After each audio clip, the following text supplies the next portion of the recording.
Bonjour à tous, bienvenue sur Fan de Couteaux. Aujourd'hui j'ai le plaisir de vous présenter une nouveauté. Enfin, une nouveauté, zéro tolérance. Ici le modèle c'est le 0545. Et aujourd'hui, zéro tolérance nous sort et nous propose un modèle ultra light, ultra fin, et c'est ce qui peut dérouter, je vous cacherai pas quelque part au départ, c'est cette finesse générale de manche.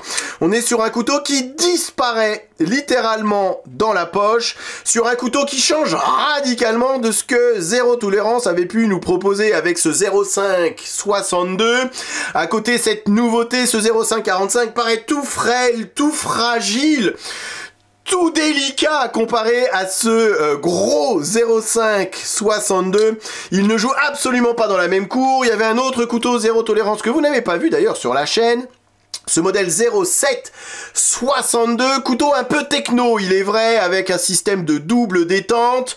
Mais là, zéro tolérance nous propose aujourd'hui véritablement un bug out like. Alors, à chaque fois que une marque nous propose un couteau ultra léger, ultra fin, avec cette taille de à peu près 19 cm, on pense au bug out et tout le monde nous sort ce bug out killer. Alors, on est sur le même type d'utilisation. Maintenant, point de vue construction, point de vue matériaux, ce n'est absolument pas la même chose. Un couteau qu'on pourrait sans doute rapprocher du Benchmade bug out, pourquoi pas un bug out killer si vous voulez, c'est ce Hog DK, même mécanisme, même type d'ouverture par Sumstud, sensiblement le même poids et encore une fois cette même utilisation.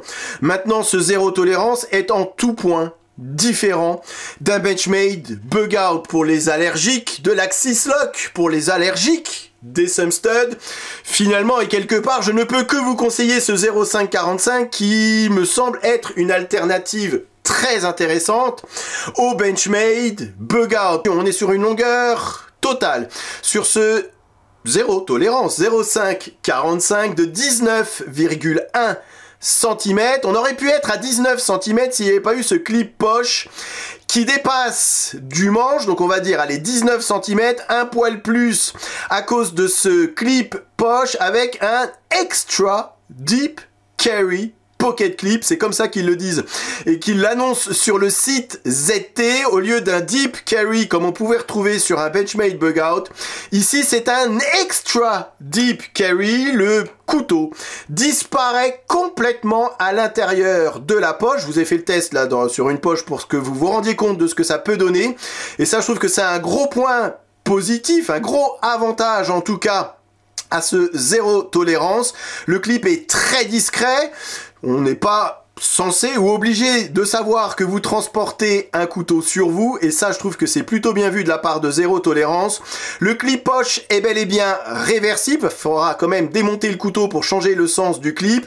Pour les droitiers il est implanté directement dans la plaquette titane, pour les gauchers il sera directement implanté dans la plaquette carbone, mais on est dans cette idée de couteau de poche, dans cette utilisation grand couteau de poche. On n'est clairement pas sur une taille cure-dent non plus. Je vais laisser le bug out à côté à titre de référence et non de comparaison, vous avez compris.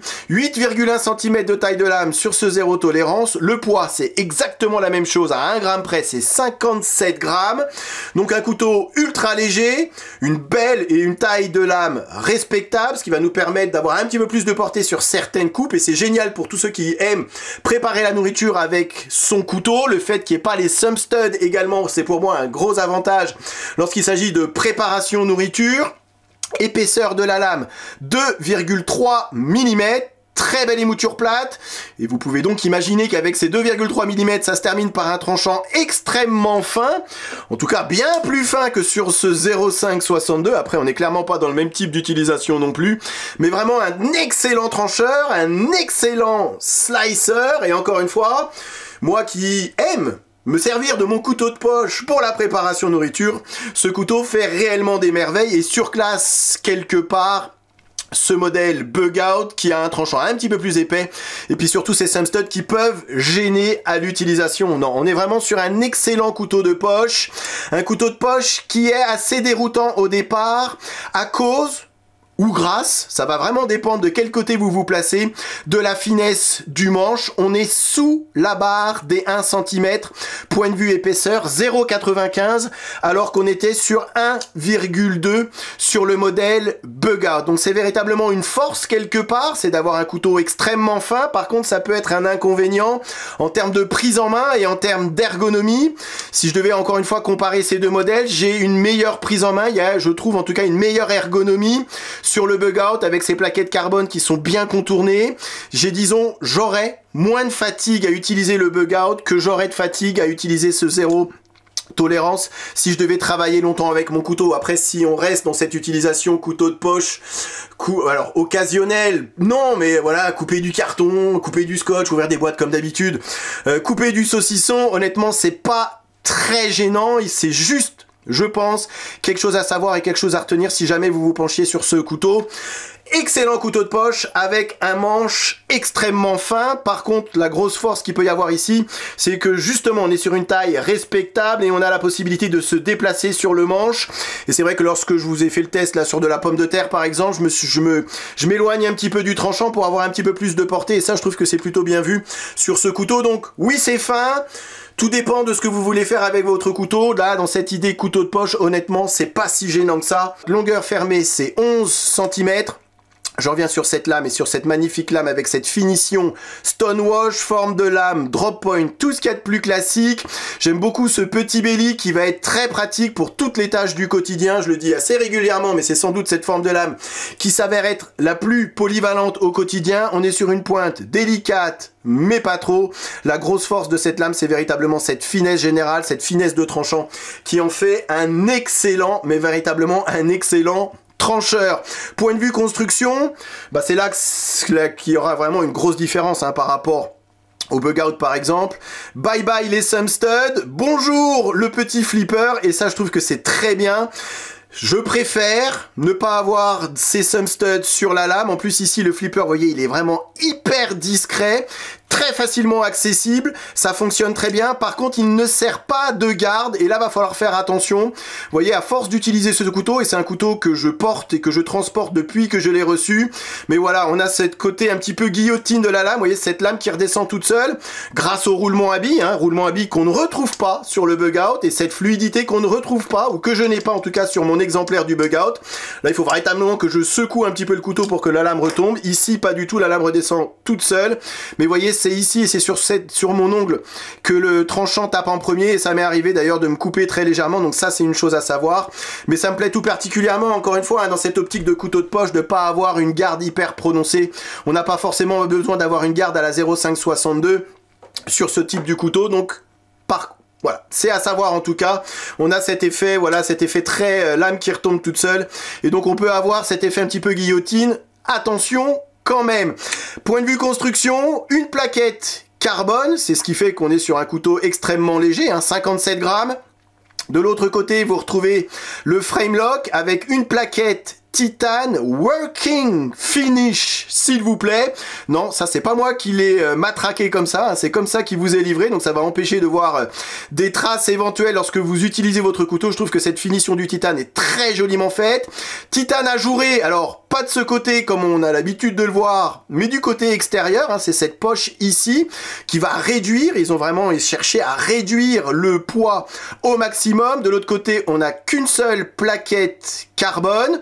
Bah voilà, c'est ce qui participe encore une fois à la légèreté du couteau, mais ce que je trouve plutôt bien vu de la part de Zero Tolérance, c'est de nous rajouter au niveau du stop pin ici, vous voyez, une petite plaque, une petite partie en acier inoxydable qu'on arrive à voir juste là, qui va rajouter un poil de rigidité au stop pin, un poil de stabilité supplémentaire, un poil de robustesse quelque part au couteau, même si on est très loin d'être sur un couteau hyper robuste, Voilà, ça reste fin, ça reste frêle, fragile comparé à un 0,562 encore une fois, mais c'est vrai que cette petite pièce en acier inoxydable au niveau du stop pin, ça rajoute quelque part un peu de solidité, et à aucun moment j'ai senti de fébrilité à l'utilisation, même sur le tuyau d'arrosage où il faut quand même sacrément forcer sur la lame, sacrément bien tenir le couteau. Voilà, à aucun moment on sent la lame qui vrille, on sent vous voyez, un point de faiblesse au niveau du pivot, absolument pas. Donc ça c'est plutôt bien vu, et ça c'est pour moi c'est un gros point positif d'avoir rajouté cette petite partie en acier inoxydable au niveau du stop pin. Après, on reste sur un couteau, voilà, parfaitement utilisable en mode couteau de poche, comme lorsque vous utilisez votre Benchmade Bug Out, quelque part, ni plus ni moins. Ici, on a ce côté un petit peu plus marrant à utiliser qu'un Bug Out avec ce frame lock, avec cette lame qui redescend toute seule, avec ce côté flipper. Voilà, c'est un peu plus fidget friendly, un peu plus sympa à utiliser. Mais c'est, je trouve en tout cas de la part de Zero Tolérance, voilà, qui nous avait habitués à des choses diverses et variées, hein, disons-le comme ça. Il y a du très tactique, il y a du 0,450 un petit peu plus DC friendly, et là il y a quelque chose de très fin qui ressemble finalement que très peu à ce que Zero Tolérance avait l'habitude de nous proposer, mais c'est très bien comme ça, je trouve. Et pour tous les allergiques du Bug Out, ou tous ceux qui cherchent une alternative à leur Benchmade Bug Out dans un package complètement différent, mais tout en gardant à l'idée d'avoir cette même utilisation d'excellents couteaux de poche, je ne peux sincèrement que vous conseiller ce 0,5-45 avec, gardez en tête quand même, une finesse de manche qui ne conviendra pas à toutes les mains et qui ne conviendra pas à toutes les tâches. Allez, je termine par le prix. Made in USA, ça se paye quelque part. Le couteau avoisine les 270 €, 280, ça va dépendre des sites. À titre de comparaison, cette version premium du Bug Out, c'est 260 €. On est dans la moyenne quelque part avec ces matériaux, avec cette construction, avec cette qualité de fabrication, avec cette qualité d'acier, j'en ai pas parlé. Ici on retrouve du Mania Cut, hein, le dernier acier à la mode, le petit insert sur le frame lock, comme tous les couteaux, tous les frame lock modernes d'aujourd'hui. Cette finition, hein, à la Zero Tolérance, des lames qui sont parfaitement centrées, des vis, voilà, qui sont parfaitement fondues à l'intérieur du manche. J'aime beaucoup ce petit pivot couleur bronze. Je trouve que au niveau couleur, en tout cas, ça jure pas comme ça pourrait jurer sur certains autres modèles.